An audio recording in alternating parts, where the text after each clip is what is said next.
অকল নৃত্যই নহয়, কাপোৰ বোৱাটো পাৰ্গত এখন ভৰিৰে নৃত্য কৰা সকলোৰে মৰমৰ গহপুৰৰ ৰাণী কামান।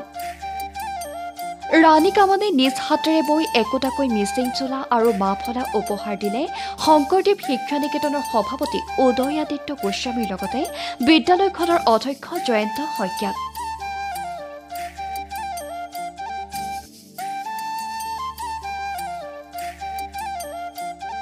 মৰমৰ ঘৰখনৰ পৰা অধ্যয়নৰ বাবে আজি প্ৰয়োজনীয় লেপটনিকে ধৰি প্ৰয়োজনীয় সকলো সামগ্ৰী লৈ আৱাসিক বিদ্যালয়খনত উপস্থিত হ'ল ৰাণী কামান।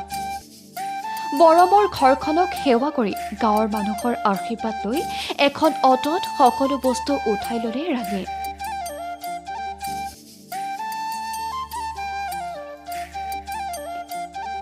এখন ভৰিৰে নৃত্য কৰি সমগ্ৰ অসমতে ৰাইজৰ বিপুল সমাদৰ লাভ কৰিবলৈ সক্ষম হোৱা ৰাণীৰ পৰিয়ালটো আৰ্থিকভাৱে দুৰ্বল। হায়াৰ ছেকেণ্ডেৰীত উত্তীৰ্ণ হোৱাৰ পিছত চিন্তিত হৈ পৰিছিল ৰাণীৰ পিতৃ মাতৃ। ভৰিখনৰ বাবেই ঘৰৰ পৰা 10 কিলোমিটাৰ দূৰৰ ছয়দুৱা মহাবিদ্যালয়লৈ অহা যোৱা কৰিব পৰা ক্ষমতা নাছিল ৰাণীৰ, যাৰ বাবে একেবাৰে সংস্থাপনৰ পৰা কন্যাদানলৈকে দায়িত্ব লৈছিল গহপুৰৰ হোলেঙিৰ শংকৰদেৱ শিক্ষা নিকেতনৰ সভাপতি তথা জনদৰদী সামাজিক ব্যক্তি উদয় আদিত্য গোস্বামীয়ে। ৰাণী কামানৰ এই মৰম আৰু শ্ৰদ্ধা দুয়োগৰাকীয়ে গ্ৰহণ কৰি ৰাণীক ভৱিষ্যতে ভাল মানুহ হিচাপে নিজৰ পঢ়া শুনা আগবঢ়াই নিবলৈ আশীৰ্বাদ প্ৰদান কৰিলে।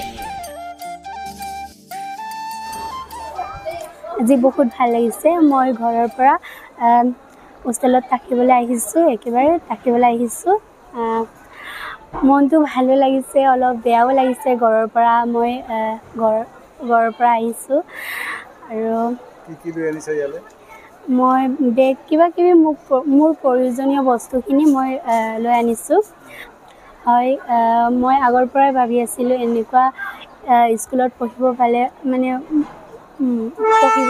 পঢ়িবলৈ মানে মন আছিলে। তাৰপিছত মই পঢ়িবলৈ পালোঁ, বহুত ভাল লাগিছে। মই দেউতাৰ কাৰণে মই মাফলাৰ আৰু আমাৰ মানে মিচিঙত আৰকক বুলি কয় আৰু মিচিং মানে কাপোৰ হয়। মা আৰু মই মানে মিলি পেলাই বৈছিলোঁ আৰু লৈ আনিছোঁ, দিলোঁ আৰু প্ৰিন্সিপাল ছাৰক দিলোঁ আৰু দেউতাক দিলোঁ আৰু আপোনাকো দিছোঁ।